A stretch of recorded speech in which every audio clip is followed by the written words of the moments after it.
Hi, my name's Rafe Bentley. I'm team leader with Geographic Names Victoria, part of Department of Environment, Land, Water and Planning. I've come today to talk to you about place names and supporting an equitable future and how place names perhaps prevent a barrier to an equitable future.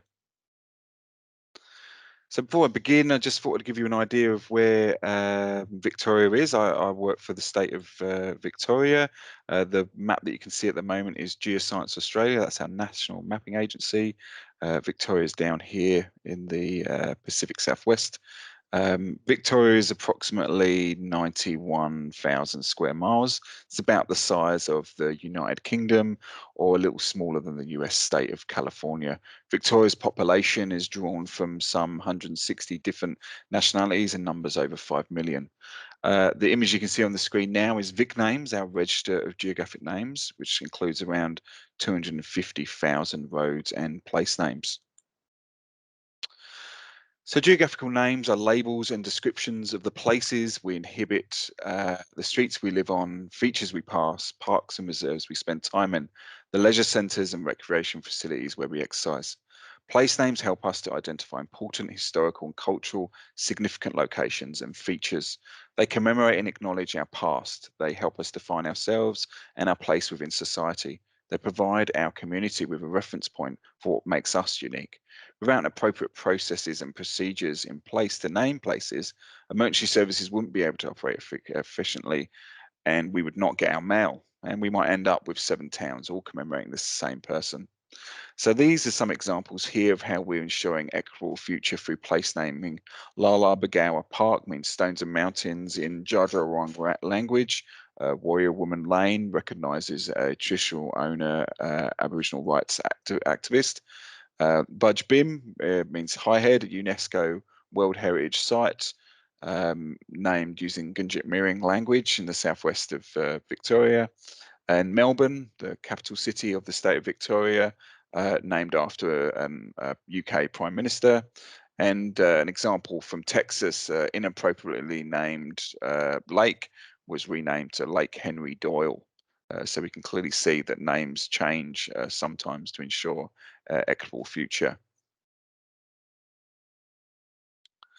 So I'm aware of in the US, the Reconciliation in Place Names Act, which aims to rename public spaces with offensive names. That came out in 2020. So it'll be interesting to see how that gets developed. We're aware that women around the world are underrepresented, and certainly so here in Victoria. With the release of the Gender Equality Act 2020 and engagement with community groups, Geographical Names Victoria has considered how we can remove barriers to ensure an equitable future through acknowledgement of women in the naming places. We've also made amendments to VicNames, the Register of Geographic Names, to enable classification of places with gender and, where relevant, whether a place is named in a traditional owner language. This will enable reporting into the future.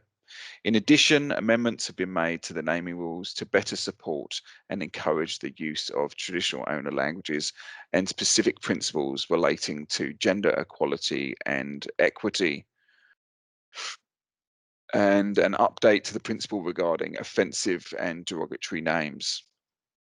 We're actually in the process of reviewing those naming rules as we speak.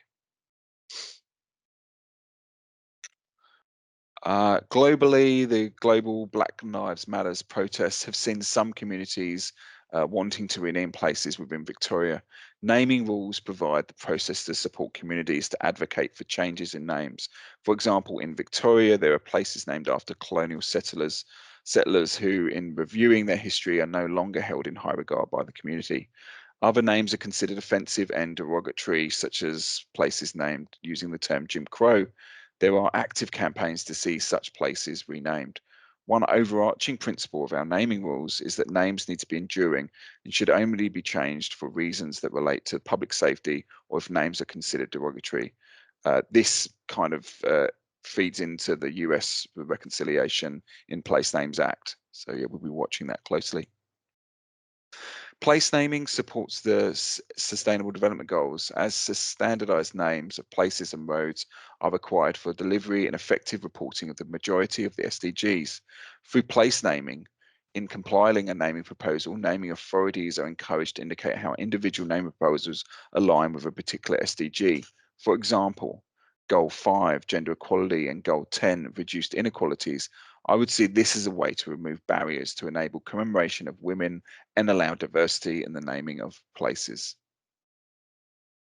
Hopefully, I've given you a brief snapshot into barriers that prevent an equitable future and how we can remove some of those barriers through place naming. Our work in supporting an equitable future and removing barriers would not be possible without comprehensive naming rules. In looking to increase the number of places named after women and removing offensive names, it's critical that we collaborate and engage our communities, together with setting expectations and being flexible.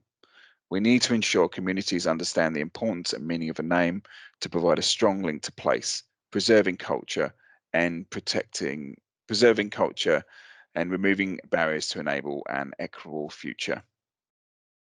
I hope you've enjoyed my presentation. Thanks very much.